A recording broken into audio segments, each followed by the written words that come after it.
welcome to our special edition Campus Ministry podcast. I am Noelle Cebulski, the Associate Director of Campus Ministry here at Lancaster Catholic High School. Today we have with us two guests from Generation Life. They are a pro-life organization based in Philly. And so today we have Caitlin and Dominic with us. Yes, hello everyone. Thanks for having us. We're so excited to be here. Thank you for having us. They were here for an assembly where they gave a presentation about pro-life and everything that's involved with that. And then they were able to go into classes with some freshmen and sophomores to talk about chastity.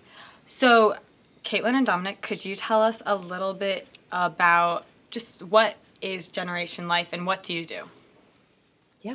Sure. Well, I will start. So Generation Life is a movement of young people, and we speak to other young people on the messages of life and love. So that primarily of chastity and pro-life. We want to see an end to abortion, and so we do this by proclaiming the virtue of chastity and that our past does not dictate our future, and that we can always start over. So we go into classrooms, we speak to young adults, we speak to parents.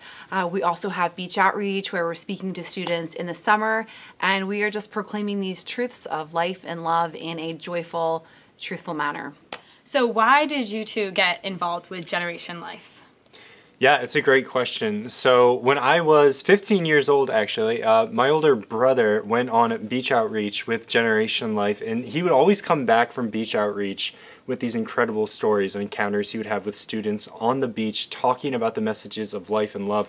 It was absolutely incredible. And so me, being 15 years old, I needed to do everything that my older brother did. And so I was like, I need to go on this beach outreach thing. And so I went, and I mean, really the rest is history. It was such an incredible experience. I've been volunteering with Gen Life since I was 15, and then midway through college started working full-time, joined the team, and it's been fantastic.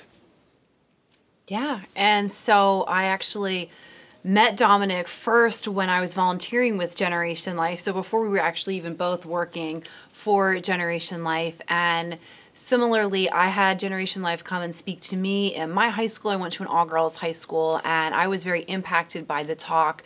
And fast forward, I went to college, and so I really pretty much fell away from my faith and everything that comes along with that. And so for myself, I experienced like my own reversion to the faith, so to speak, and I was just on fire with this message, and I just saw how much we needed this, that there is a hunger for truth in our identity and the way that God has a plan for our lives. And so I joined several years ago, and I've been doing it ever since. And I love it because I think so many people have this idea at first when they hear chastity, like, oh, okay, it's another talk about all of the things I can't do. And I actually just finished up a talk with sophomores, and I said, so what did you think? And she said to me, honestly, coming in here, I thought it was going to be like, no, no, no, no, don't do this and don't do that. And I was like, I thought you would say that.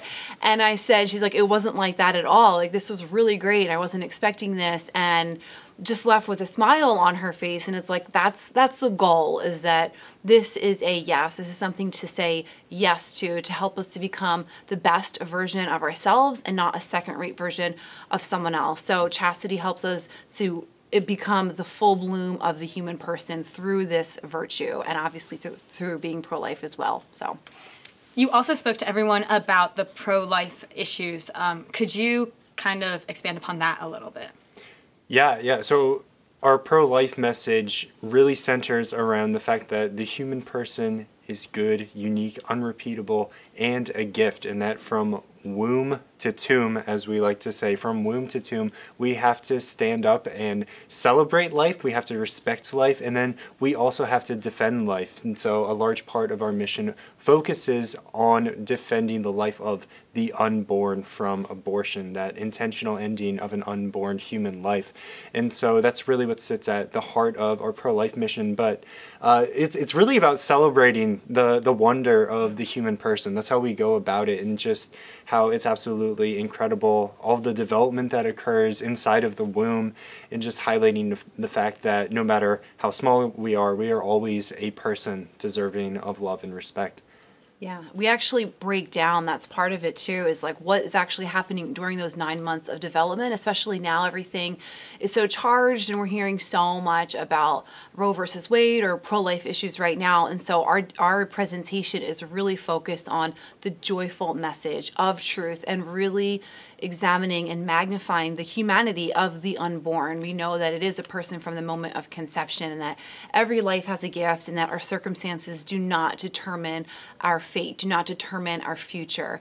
And so we share examples of this, and we also share a ton of resources with students, which is so important because we often hear, oh, people, you're just pro-birth, you just want them to keep the baby, and that's not what it means to be pro-life. We have to be there for mom, dad, before, during, and after. And so we share a ton of resources so that young people feel empowered to know that they have other options, they have other choices, especially in our city of Philadelphia. Here in Lancaster, there is a host of places that women and men can go to if they find themselves in unplanned pregnancy. So we know that knowledge is power, and we want young women and men to know they're empowered, to know they have support, and to make the best decision possible to choose life, and that God has a plan for our lives.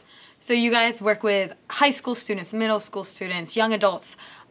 What are you kind of seeing as you enter these environments? Maybe what is it like before, and then as you're leaving, hopefully there's a more hopeful message. But what are you seeing out there?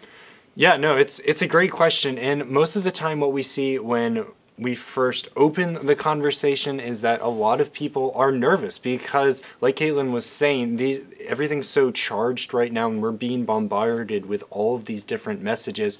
But what we really end up seeing is that people are open to the truth when they hear it. They're open to these messages, and being given that access to the information, that makes all of the difference. And so usually when we are leaving that experience with the students, whether it's middle school, high school, or high schoolers or young adults, usually when we're leaving, it's like we have a deeper appreciation. Like maybe we didn't completely change somebody's mind, but they have this deeper understanding of like, oh yeah, like pro-life is really all about trying to support men and women faced with crisis pregnancy. Like there's a deeper appreciation that love sits at the heart of our movement. And it's really powerful to see people opening their eyes to that on top of, you know, all of the other things that we speak about with them. Yeah.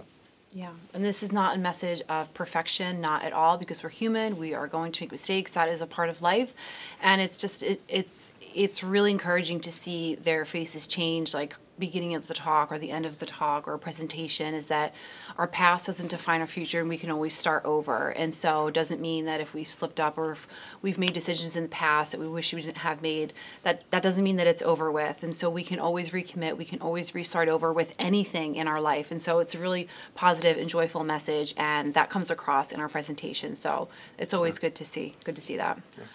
Well, thank you so much for joining us. It was a real pleasure to have you here and, again, to share that truth, that knowledge with us. Prayers and blessings to you guys as you continue along your way. And thank you, everybody, for watching, and we'll see you next time. All right. Thank you. Thanks for having us. Thank you for having us.